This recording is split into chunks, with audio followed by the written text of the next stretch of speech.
Olá, boa noite, bom dia, boa tarde, a hora que você estiver assistindo. Esse é mais um programa, uma entrevista do canal Geração 68, Sempre na Luta. Hoje nós vamos ter uma entrevista muito especial e muito diferente. Nós vamos conversar sobre 2023.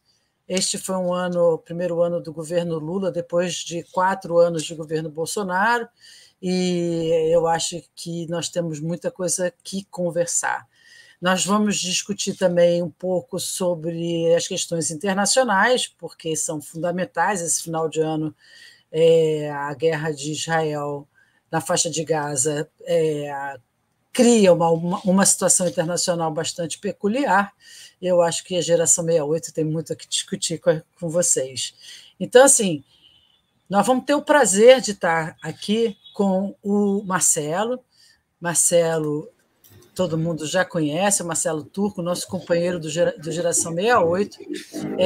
E vamos estar aqui também com a nossa companheira Cauê, nossa querida Cláudia, mais conhecida como Cauê.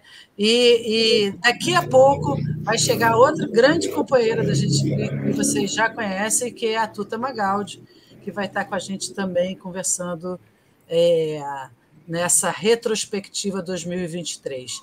Eu dou boa noite a Cauê e ao Marcelo, bem-vindos novamente ao canal do Geração 68. Cauê, nós vamos começar com você. Eu queria que você fizesse... eu sei que é papo para muitas horas, mas a gente vai ter que dar uma resumida no pensamento, mas depois a gente entra no debate. Como é que você avalia, numa primeira instância, o ano de 2023? Boa noite. Boa noite, Cecília. Boa noite, Marcelo. Eu, tradicionalmente, costumo ser sucinta. Eu espero não falhar exatamente hoje, porque, afinal, o tema é muito provocador, né? 2023, neste ano, assim como na minha vida, em 2023, houve coisas excelentes e coisas extremamente preocupantes, né? Coisas para baixo. Começamos pela felicidade de termos conseguido um governo democrático, dentro da medida do possível, dessa democracia tão frágil, o governo pelo qual nós batalhamos tanto, como você disse, né, Cecília? Não foi pouco esforço, não, para chegar a isso. E claro que você tem conquistas. Eu, pessoalmente, tenho que celebrar a volta da anistia aos prejudicados pela ditadura, né? Finalmente eu fui anistiada. Depois de tanto tempo, descobriram que eu não era uma terrorista, como disse o general que presidia a comissão de anistia sob o Bolsonaro. Então, nós voltamos a ter um Ministério de Direitos Humanos, nós temos um ministério voltado para o meio ambiente, uma secretaria especial para povos indígenas, nós temos um Ministério da Mulher, uma Secretaria da Mulher, enfim, nós temos coisas extremamente animadoras. No entanto, nós não podemos negar que estamos convivendo com um Congresso extremamente desfavorável a qualquer avanço democrático. Talvez o pior Congresso que tenha acontecido no país nos últimos anos, ou quase o pior, com o qual há uma negociação muito difícil. E eu creio que o governo está fazendo o que lhe é possível nesse sentido. Eu espero que seja isso que eu estou pensando, que esteja fazendo o que é possível. porque há coisas e realmente, eu disse, preocupantes, como a presença de elementos muito suspeitos, para dizer assim, nos ministérios, particularmente no que me atinge de maneira mais próxima, o Ministério da Educação, que está entregando a educação à iniciativa privada. Isso é muito grave. Nós temos uma situação em que, em muitos casos, o nosso presidente está se manifestando sozinho. Por exemplo, partindo para o plano internacional, claro, há vários problemas internacionais a encarar, mas o mais grave é esse que está sendo chamado de guerra de Israel contra o Hamas. E não é contra o Hamas coisa nenhuma, porque Israel está atirando bombas, Hamas está destruindo, Israel está matando o povo palestino, que não tem nada a ver necessariamente com o Hamas. Pode ser que haja ali no meio quem apoia o Hamas, mas haverá muita gente que não apoia o Hamas. Então, a população civil, a população que não participa de qualquer evento militar, está sendo vítima do Estado de Israel. A destruição de hospitais, a destruição de casas, a mortandade de crianças e mulheres, tudo isso é revoltante. É o mais grave que nós temos no plano internacional. O Lula se manifestou. No entanto, nós não vemos manifestações mais gerais. O nosso Congresso é mudo, os ministérios são mudos ou não têm divulgação. Por exemplo, eu sei, por acaso, que o ministro dos Direitos Humanos teve uma entrevista que ele se posicionou. Muito bem, quem soube disso? Há pouco tempo, umas amigas me dizendo que ninguém tinha se pronunciado. Onde estava o Ministério da Justiça? Onde estava o Ministério dos Direitos Humanos? Pois bem, devem ter se posicionado. O Ministério dos Direitos Humanos, eu sei que sim. Mas isso não é divulgado. A população não sabe, e parece que Lula é uma posição divergente dentro do país. Isso ao lado de eu não sei se é uma limitação ou é falta de coragem mesmo, né? A ausência de um enfrentamento maior, um enfrentamento mais claro às exigências da direita dentro do Brasil, cedendo ministérios, cedendo postos, sem colocar limitações para isso. Isso me preocupa bastante. Eu espero que em 2024 isso comece a caminhar para um outro rumo, senão eu não sei onde é que nós vamos parar. Nós vamos entrar num processo eleitoral nos municípios com essa sombra por trás.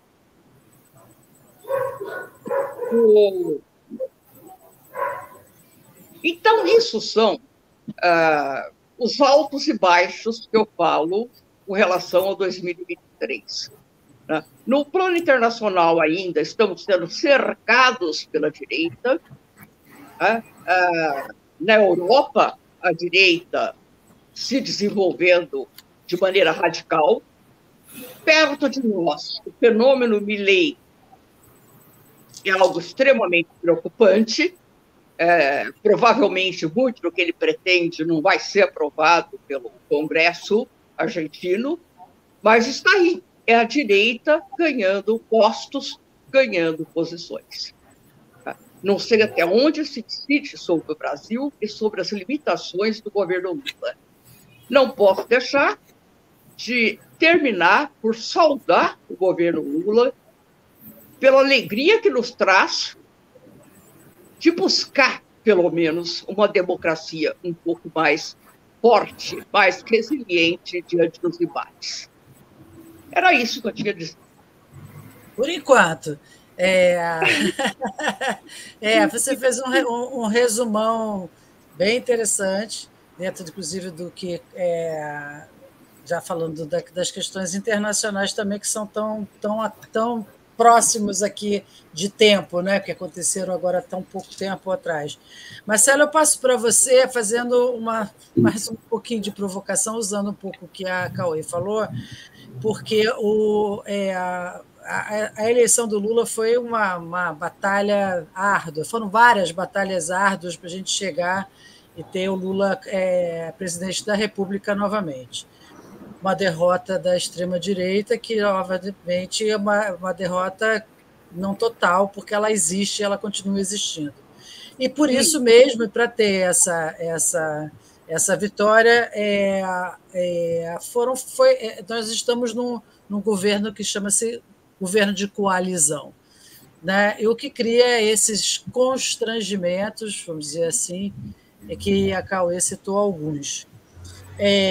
Mas também criou-se formas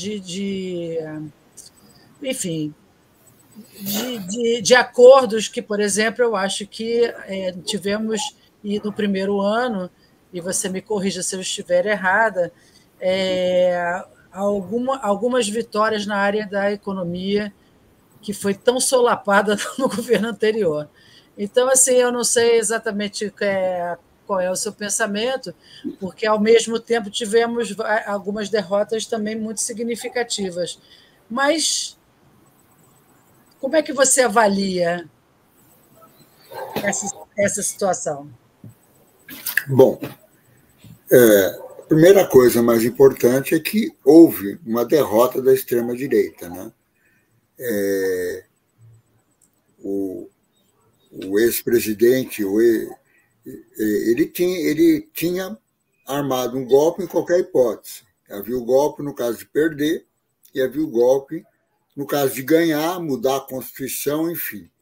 O projeto dele que era restaurar a ditadura militar, talvez até pior em alguns aspectos, né?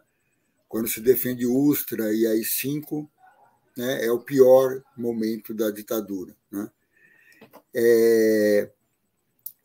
O ato da subida do Lula ao Palácio, com aquele conjunto de representantes vivos da sociedade brasileira, é uma cena maravilhosa, né?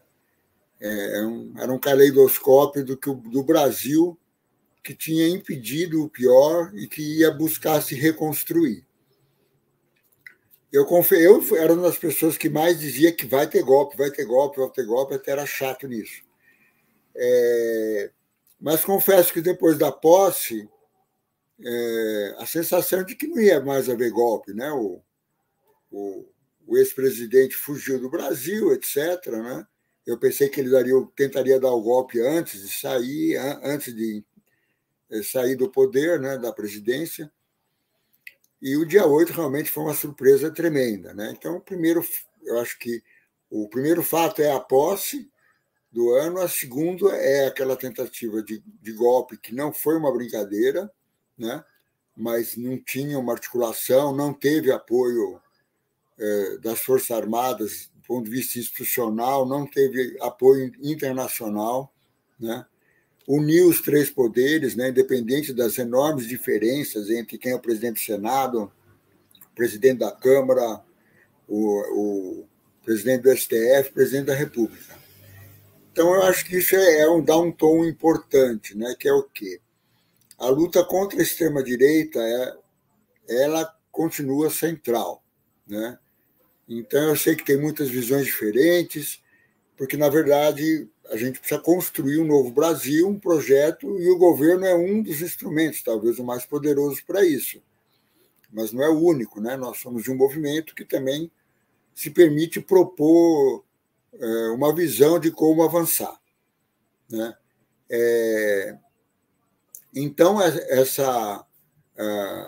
essa é uma luta que continua, e a gente vê que a polarização existe e ela vai se desdobrar para o ano que vem, né? O governo, eu distingo coalizões. Eu acho que coalizão é a coalizão que venceu a eleição, que eu entendo como um arco que vai do centro democrático à esquerda, né? Outra coisa é criar uma base no Congresso para poder governar, como a própria Cauê falou, é um dos congressos mais conservadores, inclusive alguns dizem que é o mais conservador desde o Senado escravagista do Império, né, do Segundo Império. Mas, enfim, então são coisas diferentes, né? Eu acho que há que se preservar essa coalizão de centro democrático à esquerda, que é quem realmente enfrentou o Bolsonaro e o levou a uma derrota apertada, mas foi uma derrota com 400 bilhões que ele soltou para tentar ganhar das mais variadas formas possíveis, inclusive criando um rombo absurdo, né? Os críticos aí da questão fiscal, o Bolsonaro ter gasto 400 bilhões para tentar ganhar a eleição, todo mundo passa um pano, né?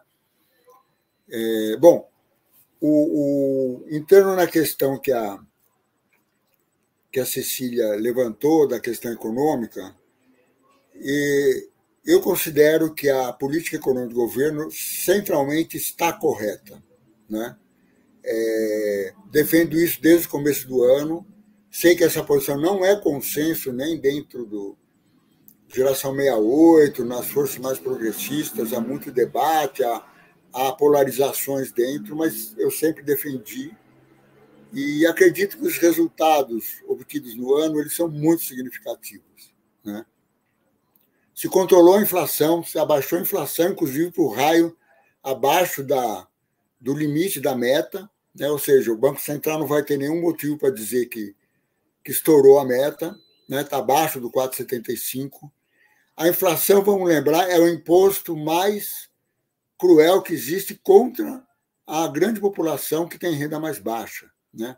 Porque essa população não tem como se defender da inflação, né? Então, o que eu chamo é o imposto mais pesado que existe é a inflação. Então, abaixar a inflação é sim decisivo. E eu falo isso porque há visões econômicas que acham o seguinte: qual é o problema de ter alguma inflação? Tem todo o problema, né? Atinge a base da sociedade. E desgasta mais seu poder de compra e tudo mais. Na série disso, o desemprego também caiu em torno de 10%, está hoje em torno de 7%. Né? Tudo bem, não é um emprego de qualidade, nem todos os empregos são formais, mas existe uma geração de renda. A transferência de renda do novo Bolsa Família, que tem uma arquitetura diferente, né? Que também contempla e dá um adicional por criança até 6 anos, depois um outro adicional de 7 a 18 anos. Tudo isso é um colchão extremamente importante, né, para a subsistência de uma grande faixa da população.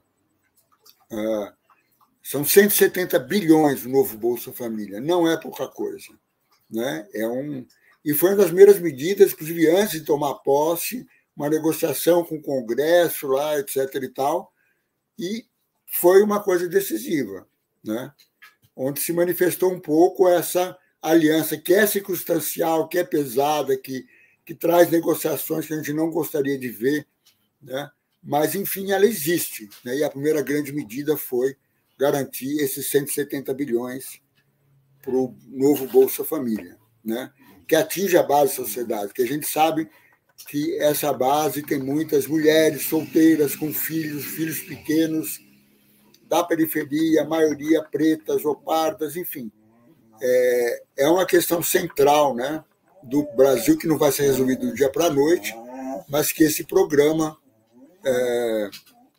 deu um suporte necessário, né?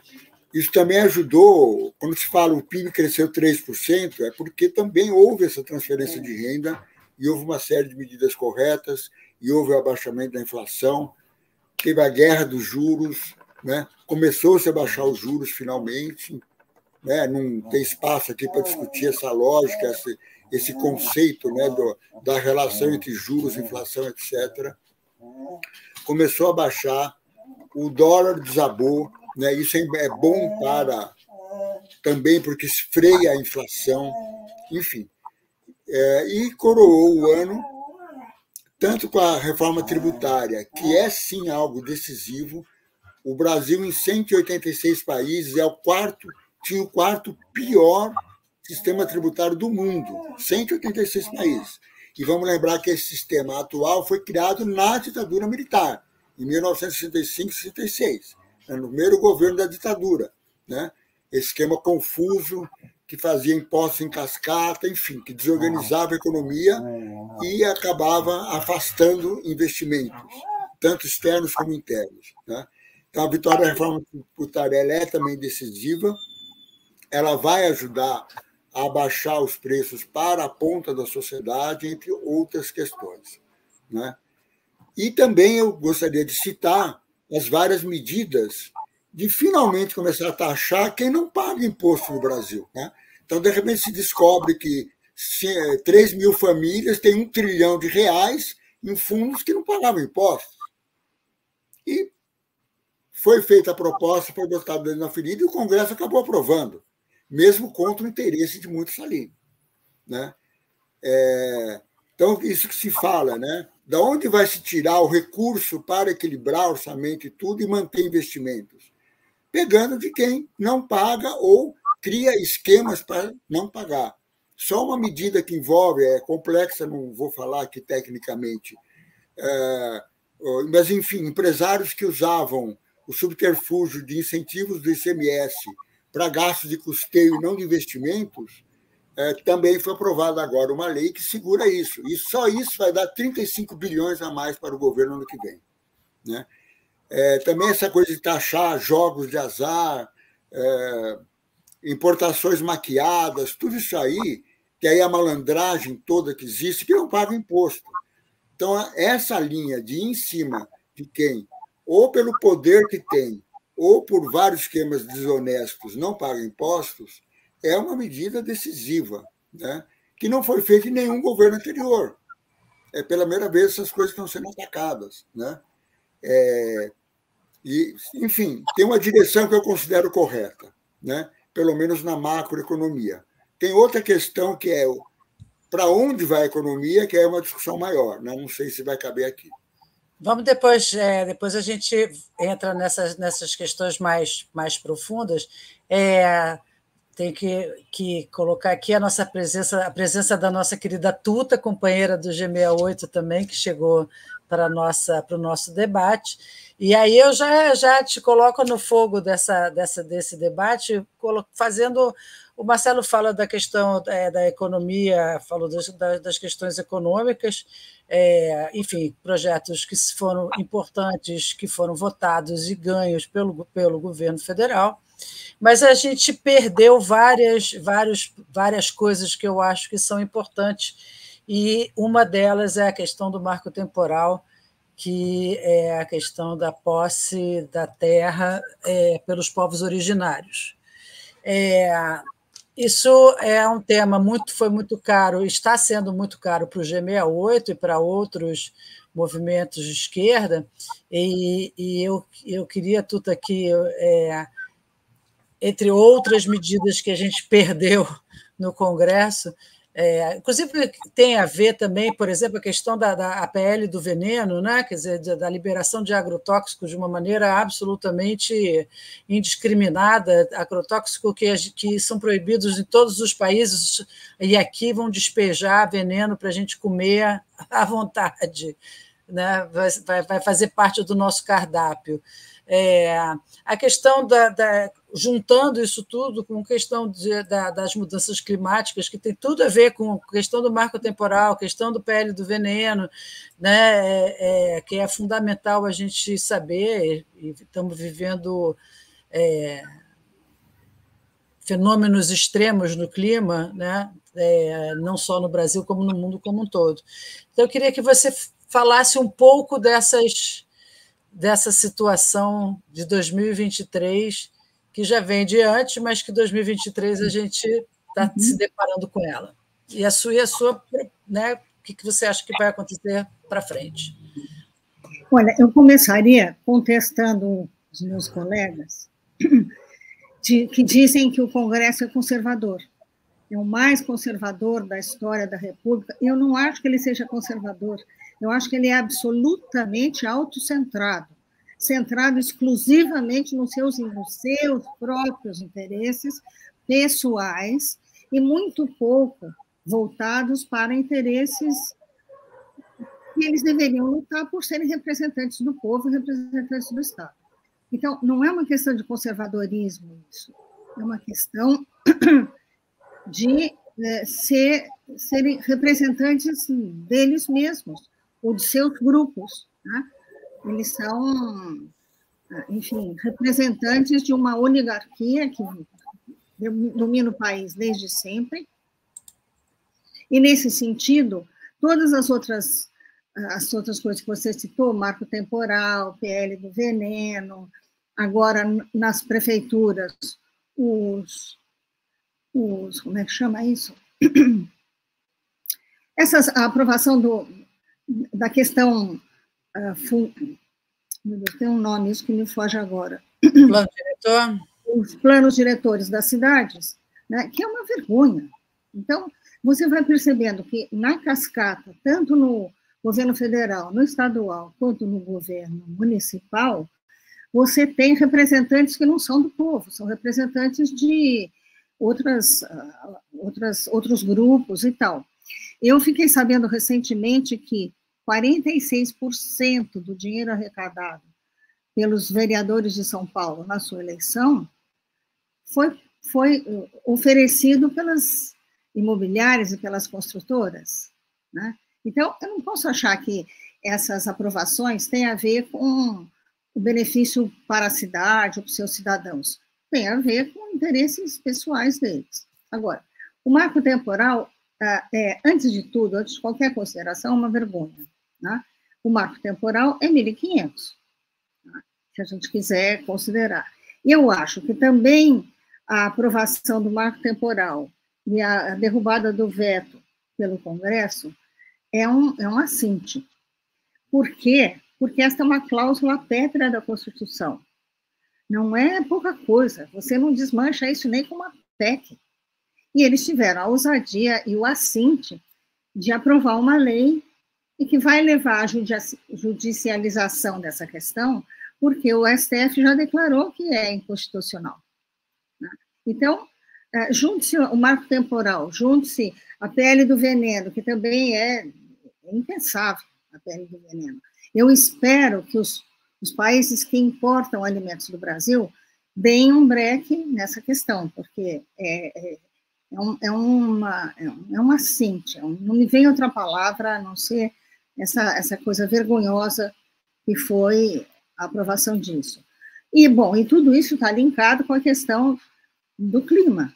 Nós estamos falando quase que a mesma coisa, né? O marco temporal, por que eles não querem marco temporal? Porque eles querem as terras indígenas. Para que eles querem as terras indígenas? Para desmatar e para plantar ou para criar boi.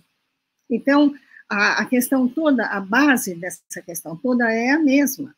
É o desejo de conseguir mais coisas para uma certa parte da população que é pequena, mas que comanda um setor de muita importância.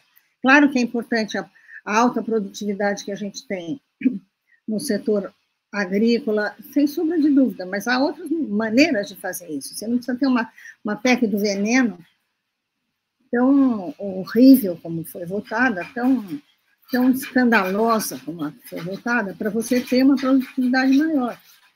Da mesma maneira, o marco temporal é porque você quer a terra. A terra, acontece o quê? Toda a questão climática que a gente já sabe que depende de desmatamento, depende de você ter mata ciliar nos rios.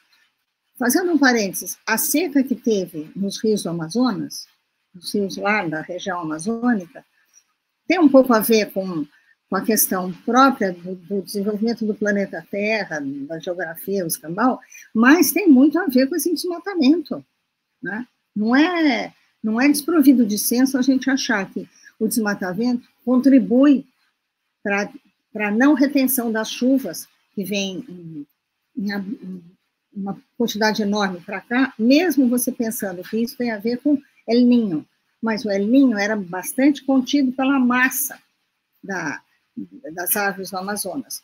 Então, são coisas enfrencadas e é a mesma coisa. E eu diria para você, eu reforço, eu acho que isso tudo tem a ver com um Congresso que não é conservador, é um Congresso bastante voltado para interesses próprios, de uma elite muito forte e que está aqui desde a República, né? Se você pega, assim, o avô do Caiado participou da República, entendeu? Também era militar, também era... Então, é a mesma turma que vem vindo de lá até aqui e que representam interesses absolutamente particulares e não tem nada a ver com os interesses do país, nem da população que o país abriga. Eu diria isso para começo. É complicado, porque isso também tem a ver com o que a gente chama, né, Marcelo, de desenvolvimento sustentável e economia, e a parte toda de a gente trabalhar com novas energias, com as chamadas energias, fazer uma transição energética é fundamental. E tudo isso está atrelado, obviamente, a todo um trabalho de desenvolvimento econômico no país. E falando nisso, né, que a gente teve, vamos dizer assim, vocês acreditam que a gente está tentando, em 2023 meio que conseguiu arrumar um pouquinho a casa da destruição que estava, né? Passou um vendaval e carregou de tudo, a gente teve que montar tudo de novo. E qual é a perspectiva? E aí eu queria que fosse assim, um debate entre vocês, livre aqui, quem fala primeiro, quem não fala, passa um para o outro. Mas essa é a perspectiva que a gente tem para 2024, para o segundo ano do governo Lula. Cauê, você levantou a mão, você quer falar primeiro? Eu queria completar o que eu falei, que eu esqueci de 2 fatores que eu gostaria de ter abordado. Um deles é a questão da fome. O Marcelo levantou muito bem o novo desenho do apoio às famílias carentes. Tá? Isso é muito importante. Só que a fome continua. Ela está além disso.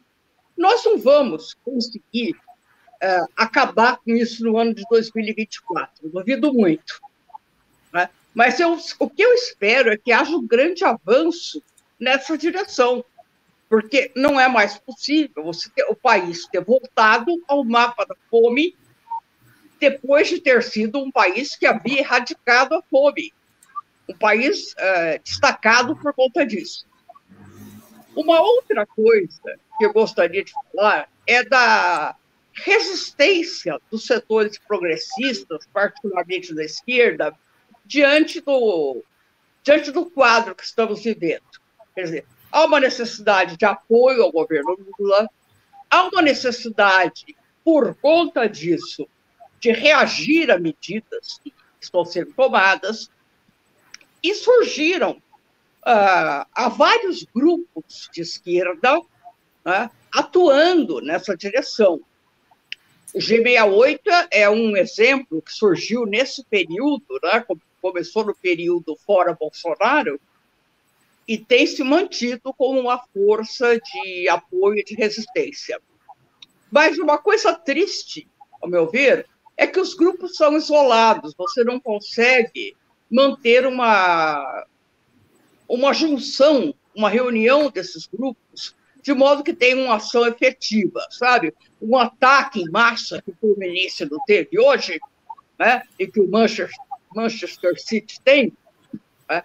É o que nós precisamos. Por exemplo, agora, a Tuta mencionou a questão do plano diretor de São Paulo, que eu tenho acompanhado muito. Tá? É muito pequena a participação das pessoas, há vários grupos interessados. Era o tipo de situação em que você tinha que ter um ajuntamento, formar uma grande frente de todos os grupos, de todas as sociedades, associações que têm interesse na questão, estarem presentes lá na Câmara, estarem divulgando e se manifestando quanto a isso. Então, a esquerda está precisando muito ainda de formar esse ataque centrado, esse ataque em bloco. E não tem conseguido. Eu espero que isso seja uma coisa a se formar no próximo ano.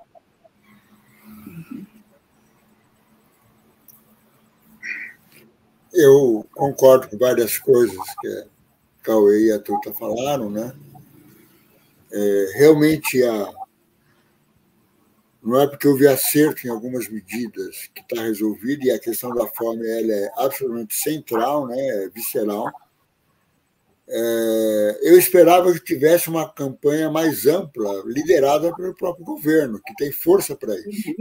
Essa é uma questão que vai ter que ser colocada assim, né? E aí seria um canal para juntar também todos esses grupos, movimentos, etc., e criar uma força social e política expressiva nisso, né? Então, eu acho que a questão da fome central. A questão indígena ambiental é outra que é absolutamente vital, né? Houve avanços, criou-se o Ministério dos Povos Indígenas, né? Começou-se realmente a expulsar garimpeiros ilegais, a reprimir o desmatamento, etc. Mas isso não quer dizer que acabou, né? Ainda é um ritmo muito preocupante, né? Muitos dizem, o Carlos Nobre, que já foi entrevistado, etc., ele diz que nós estamos perto do ponto de não retorno, né, da Amazônia se transformar num grande deserto, o que seria a maior catástrofe de todas mundial, porque iria desencadear todas as outras, né? O aquecimento ficaria incontrolável, né? Eu digo que realmente o aquecimento global e todo o distúrbio climático que vai se seguindo é a maior ameaça à humanidade hoje, né? Há outras, mas dentro desse aquecimento eu vejo as 4 bestas do apocalipse, né? Verdade. Que é o uso de energias fósseis, carvão e petróleo, e gás, certo tipo de gás. O segundo é o desmatamento, não pela ordem, é o desmatamento. O terceiro são todos os tipos de desperdício, desde domésticos, industriais, coletivos, individuais, etc., né? E o quarto é o negacionismo, que é uma coisa que a gente precisa combater mais, de uma forma mais unida, né? Tem muita gente, até meio para a esquerda, que nega o aquecimento global como, né? Ou não tira as consequências. E aí só uma questão que eu sempre tenho pontuado, né? O Brasil tem a 8ª empresa petrolífera do mundo, a Petrobras. 8ª, né? Ela tem um valor de mercado de 200 bilhões de dólares, não é brincadeira. A número 1, que é a Exxon, tem 400. Ou seja, está pau a pau. Ela é 10% da economia brasileira. Bom, a gente entende que o desenvolvimento sequer é sustentável, mas como que tem uma empresa que é do governo, que é do povo brasileiro, que representa 10% do PIB brasileiro, e o objetivo dela é explorar petróleo e vender petróleo. É uma coisa bipolar isso, né? Eu tenho uma tese, né, que eu estou discutindo com várias pessoas e tudo, é o seguinte: a Petrobras, por impulso do governo, tem que se transformar numa empresa híbrida, meio petróleo, meio energias renováveis, né? Se ela fizer isso, ela se transformará na empresa mais valiosa do mundo. E vai ter, tudo bem, tem que aguentar o petróleo, porque ele é o ouro negro, etc., divisa, royalty, é uma maravilha. Mas ele está destruindo o planeta. Mas desde que, em compensação, ela passe a investir em pesquisa, investimentos, etc., em energias renováveis, né? O Brasil, como nenhum outro país do mundo, pode liderar essa transição. É o único segmento que a gente pode liderar na produção da energia limpa, etc., quebrar esse esquema, lógico que não só parando o desmatamento, né, Tuta? Tem que reflorestar uma série de... Tem que reflorestar. Tem que ser medidas radicais, né? E essas medidas ainda não estão sendo tomadas. Eu sou físico também e eu estudo muito essa questão climática. O grau de perigo disso ele é imenso, né? O mar, a partir de um certo ponto, não só a Amazônia pode desaparecer, o mar pode subir 5, 10 metros, destruir grandes cidades do mundo, etc., né? Vai passar a ter furacão no Brasil, então nós aqui, Rio, São Paulo, tal, vamos enfrentar furacão. Se subir um pouco mais a temperatura, né? Porque o mecanismo do furacão é o aquecimento do oceano, né?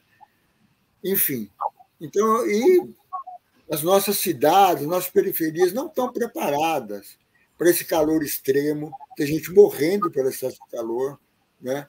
Vai ter mais enchente, vai ter muito mais famílias desprotegidas, etc., perdendo tudo e tudo mais nas grandes regiões metropolitanas. É muito sério isso, gente, né? Então, tem que se pensar medidas extremas, né? Meio no nível da Greta Thunberg. Alguns gostam, outros não gostam dela, mas eu apoio totalmente. Marcelo, desculpa te interromper.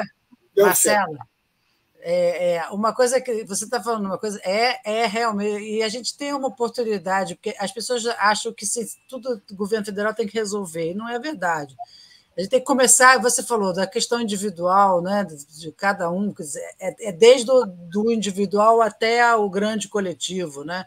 E a gente vai ter uma oportunidade, nós, enquanto população, de cobrar, inclusive, medidas dos prefeitos e câmaras de vereadores para projetos para as cidades, não só para as cidades começarem a virarem cidades verdes, mas como preparar a cidade para os eventos extremos climáticos, porque eles vieram para ficar.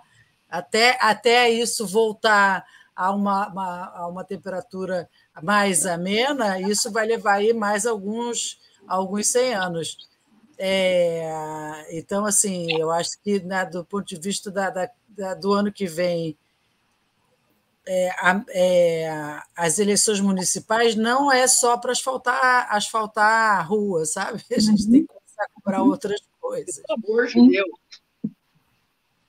Ao contrário, asfalto demais. Asfalto demais é árvore de mesa. Tem cidades do interior em que eu trabalho, tudo lá no meu trabalho, que nunca tiveram uma enchente na vida e ficaram inundadas esse ano. O cara, de repente, ele viu que se você ficar fazendo avenida em fundo de vale de rio, etc., e tal, enchendo de asfalto, criando ilhas de calor que aumenta as chuvas, etc. Então, esse é um ponto-chave, né? Arborizar, né? Tem uma linha que chama Soluções Baseadas na Natureza. As cidades têm que enverdecer totalmente, evitar ilhas de calor, né? Criar ambientes bons de lazer, né? de convivência, etc., onde se tem um calor, se você entrar num lugar arborizado, é outra coisa. Eu lembro no lançamento da Rede D na aldeia, na aldeia lá de Jaraguá, foi o dia mais quente do ano na cidade de São Paulo, e nós não sentimos calor lá, porque estava cheio de árvore. Era outro ambiente, concorda, Cauê? Né? Então a gente estava protegido ali. Né? Então, é essa visão, né? Fora a questão. Coleta seletiva não tem que ser luxo, tem que ser igual a outra, mesmo nível, e todo mundo tem que se envolver, tem que ter educação ambiental, etc. Né? Eu acho que é importante todo mundo se envolver, especialmente para exigir das indústrias que tenham um comportamento mais reciclável, vamos dizer, porque, na verdade, a grande massa da poluição é feita pelas indústrias, não é o consumo individual. O que a gente tem que fazer é que o consumo individual servirá como educação para exigir que as empresas tenham um comportamento mais decente com o planeta. Né? E não, então, não é só evitar a poluição, é usar o resíduo industrial para produzir outros produtos. Né? Eu trabalho numa cidade do interior aí que tem uma cadeia produtiva têxtil tão forte que metade dos empregos da cidade é têxtil, indústria têxtil. Sim. No Brasil, hoje, só 10% da economia é indústria e transformação. É uma cidade interior de São Paulo, 50% da economia é indústria, né? Só que o seguinte, eles jogavam toneladas e toneladas de resíduos têxteis, que a gente foi lá, fez pesquisa e provou que tudo que eles jogam fora pode virar novos fios, novos tecidos e criar uma nova indústria, né? E a gente pode... Isso chama-se economia circular, né? Então, essa é uma linha. A gente tem que ter linhas inteligentes que apresentem soluções, né? Não é só dizer não, é dizer o que é o sim. Né? Eu acho que inclusive na área agrícola, né, Marcelo? Porque se a gente começar a não investir em agricultura familiar, né, que é o que a gente come, na verdade, né, não vai a lugar nenhum. E há a possibilidade de fazer agricultura familiar em lotes menores do que grandes latifúndios que só servem, a grande maioria, para pasto ou para desmatamento, enfim. Você tem um processo não só de reflorestamento, como você tem um processo de reutilização dessa terra que eles chamam hoje em dia de improdutiva, tem uma recuperação de terras aí que é possível, né? E é possível, inclusive, trabalhando com a agricultura familiar. Né? Basta ver o que a MST faz. Basta ver o que a MST faz, né? Vamos fazer agora uma rodada final, porque nós estamos chegando estamos com 50 minutos de papo. Eu falei desde o começo, Tuta, que isso aí é papo para muitas horas, mas esse é um programa e a gente pode fazer outros e nós vamos jogar ideias na cabeça de vocês. Então, curtam, compartilhem e façam perguntas para a gente aqui embaixo. E a gente, o GV68, volta a conversar. Vamos fazer pela ordem, então. Vamos, Cauê, fazer qual é o seu Feliz Natal? E o seu próspero Ano Novo? O que eu tenho como expectativa, na ordem do desejo, né, do pensamento desejante, é que as forças progressistas, em torno de certos projetos, como o ambiental, por exemplo, que é super importante, consigam se unificar e formar blocos maiores para resistir aos ataques enfim, a Tuta disse muito bem, não são os desejos conservadores, mas muito mais os interesses extremamente privados, né, que estão a destruir aquilo que nos interessaria como um mundo melhor, uma cidade melhor, um país melhor. Marcelo? Bom, primeiro desejando as melhores energias, né? Maiores bênçãos a todos os colegas, todos que estão nos vendo, a sociedade toda, né? Final de ano sempre é um momento de renovação, cada um na sua fé, na sua visão. Enfim, eu acho que 2024 vai ser um ano, de novo, bem complicado, né? Com coisas muito boas e coisas bem complicadas, né? Eu prevejo um primeiro semestre bastante complexo, né? Preparando a eleição e também tem o rescaldo de todas essas decisões tomadas, que muitas foi goela abaixo, etc. Então, eu vejo o primeiro semestre com uma certa complexidade, né? O que vai fazer com o marco temporal, vai entrar no STF, o que o STF vai decidir, né? Já estão falando tudo de alguma solução intermediária, tipo aquela que o Xandão colocou, de indenização, mas sem quebrar, mas eliminando o marco temporal, enfim. São coisas que dão uma extrema polêmica, né? Vamos ter momentos tensos, como os 60 anos da ditadura, agora em abril, né? 1º de abril, 60 anos da ditadura. Vai ter manifestação a favor e contra. É um momento de grande mobilização e que vai ter um grande debate público sobre isso. E a gente precisa subsidiar esse debate público, né? A questão das eleições, eu acho uma questão fundamental. Haver uma renovação positiva na base da política, tem condições para isso, mas aqueles que pretendem ser candidatos, etc., precisam ter, primeiro, uma visão que tem que ter um projeto para a sociedade. Não é só ganhar na base do populismo, né? Senão depois não faz nada. Depois não tem uma base para, inclusive, colocar aquele programa em ação, né? E, de outro lado, essa eleição vai envolver uma ação nas redes sociais terrível, uso de inteligência artificial, etc. Mas é muito importante que se contribua para eleger não só prefeitos mais progressistas, mas como vereadores, né? Que muitas vezes, como acontece hoje o governo federal, que é centro-esquerda, e o Congresso é de direita, na média, né? Enfim. Uhum. É difícil. Então, essa questão das eleições, eu acho que vai ser um momento fundamental do ano que vem. É um momento de renovação da base da política e de pôr em teste quem tem proposta mesmo, não é só ter nome, precisa ter proposta, precisa ter projeto novo, que esse é o caminho que a gente precisa impulsionar, né? Ir para frente, mas com coisas mais firmes, mais pensadas, propostas viáveis, mais avançadas, algumas revolucionárias. Tuta? Acho que a Cauê queria falar alguma coisa, Cauê?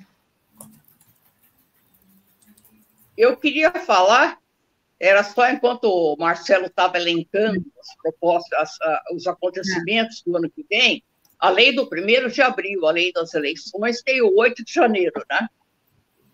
Não me esquecer. Começa com o 8 de janeiro. Óbvio, é o primeiro agora. Começa com o 8 de janeiro, né? Eu me incomodo um pouco do 8 de janeiro virar uma data, sabe? Eu acho que é dar muito papo para esses caras, mas enfim, deixa eu falar. Então, eu acho que 2024 vai ser um ano fundamental para nós, um pensamento mais progressista, mais à esquerda, porque a gente vai ter que trabalhar muito para que essa eleição não seja um repeteco do que houve na eleição passada, no sentido de serem eleitas câmaras que não trabalham a favor da população. Então, eu acho que esse é um grande desafio para nós, como é que a gente pode ajudar nesse esclarecimento, nesse empenho de que as câmaras sejam mais bem eleitas, vamos dizer assim, né? Acho que é um ano de datas mesmo, enfim, queira ou não, é um ano de 8 de janeiro, 60 anos da ditadura, que são marcos que, em si, eu não gosto desse tipo de lembrança como rememoração, que seja, para não dizer comemoração, porque eu acho que você põe de novo, você dá palco para essa discussão de novo. Ainda que essa discussão seja importante ser feita sempre, você dá palco para os caras que fizeram a Revolução de 64. Né? Então, me desagrada um pouco isso, mas, enfim, as efemérides existem e a gente tem que também trabalhar para que elas sejam feitas a nosso favor, vamos dizer assim. Né? E eu acho que, para nós, do movimento Geração 68, sempre na luta, estaremos sempre na luta. Né? Como já fizemos outras vezes, eu acho que o contexto é outro, o momento é outro, tudo é outro, nós somos outros, mas eu acho que a gente tem que batalhar para que esse país possa ser um país legal para todos os brasileiros, né? Para que a gente possa terminar com a fome, diminuir a fome, sei lá o que mais que a gente pode fazer, a gente já sabe. Bom, um Feliz Natal para todo mundo, com muita alegria e com muita esperança, porque eu acho que são 2 elementos que a gente precisa na vida. A gente caminha para frente. Eu junto mais uma palavrinha com muita coragem, porque a gente precisa de muita coragem para continuar lutando. Né? Eu quero agradecer muitíssimo essa conversa de 1 hora, dessa retrospectiva de 2023, vocês foram bárbaros, porque a gente conseguiu aqui fazer um apanhado bem geral do que foi o Brasil. Dá para começar a parar para pensar o que a gente quer para o Brasil do ano que vem. As datas elas são sempre importantes, porque a memória, né, porque a gente tem, inclusive, né, a gente faz uma comissão da memória exatamente por causa disso, porque a gente não pode esquecer do que é. A gente não pode esquecer que nós ganhamos, sabe? E nós não podemos esquecer aqueles que tombaram enquanto a gente lutava para ganhar. Então, eu concordo com tudo isso. Eu acho que isso é o Geração 68. O Geração 68 tem sido um movimento exatamente para sempre memorizar, sempre estar na memória, na lembrança de todos, que muitas pessoas tombaram, muitas coisas aconteceram, para que a gente continuasse na luta e pudesse vencer pela democracia, pela liberdade, pelos direitos humanos, porque é isso que a gente quer. Eu quero mais para além. O que eu quero de Feliz Natal? Eu quero muita democracia, muita liberdade e muito direito humano. Com todo mundo comendo panetone, que eu não gosto, mas panetone, ou essas arroz com passas, essas coisas todas. Pode ser só um arroz com feijão também. Pode ser só o arroz com feijão, pode ser o que quiser, né? A rapadura. Lentilha, né? Gente, lentilha. Eu sou árabe. Lentilha é sagrado. No Natal, as uvas de final de ano, enfim.